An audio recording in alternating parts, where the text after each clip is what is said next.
Assalamualaikum dan selamat sejahtera kepada Dr. Muhammad Najib dan para penonton. Kami daripada kumpulan 2 akan membincangkan ataupun menerangkan tentang penjimatan elektrik. Apa itu tenaga? Tenaga elektrik ialah tenaga yang diperoleh hasil daripada pergerakan zarah bercas elektrik. Tenaga ini dibekalkan oleh gabungan arus elektrik dan potensi elektrik yang dihantar oleh litar elektrik. Apabila tenaga keupayaan elektrik ini telah ditukar kepada jenis tenaga lain, ia tidak lagi menjadi tenaga keupayaan elektrik.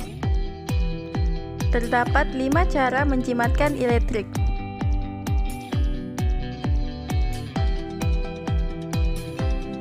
Tips pertama, matikan suis.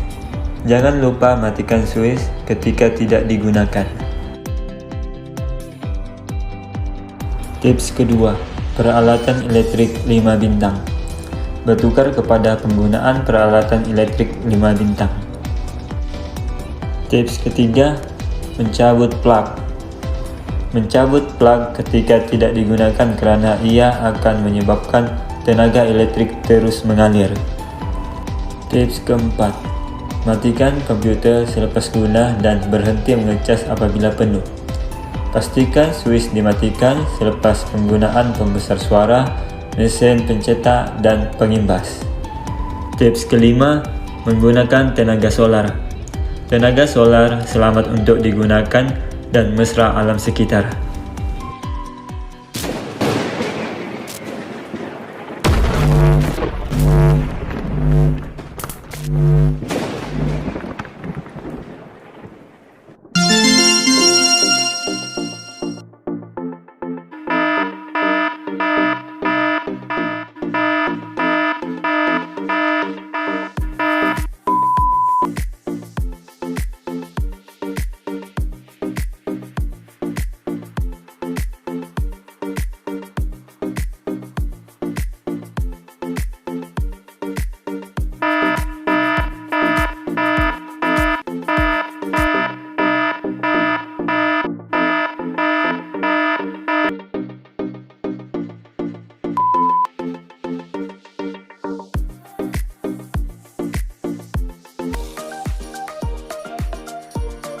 Mengapakah kita harus menjimatkan elektrik?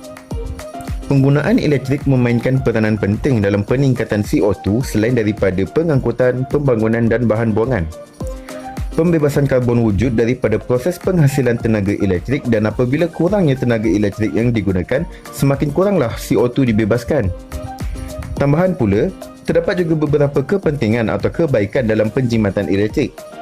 Antaranya adalah kita dapat menjimatkan kos.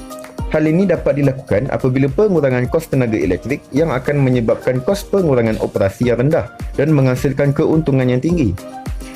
Tambahan pula, kita juga boleh dapat melindungi alam sekitar dengan mengurangkan penghasilan atau pengeluaran karbon yang menjadi faktor penyebab kepada pemanasan global.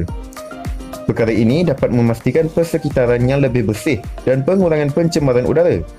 Penjimatan elektrik juga memainkan peranan yang penting dalam memastikan keselamatan bekalan dengan mengurangkan penggunaan tenaga dengan jangka masa yang panjang dan juga membantu memanjangkan hayat sumber asli iaitu bahan api fosil, arang batu dan gas. Penjimatan tenaga elektrik juga dapat mengurangkan pembinaan loji jana kuasa dan meningkatkan taraf sistem pengagihan permintaan bekalan yang tinggi. Setakat itu sahaja daripada kami. Jadi marilah kita sama-sama mengikuti kempen menjimatkan tenaga elektrik. Save electric can save our money. Setakat itu sahaja daripada kami. Bye. Assalamualaikum.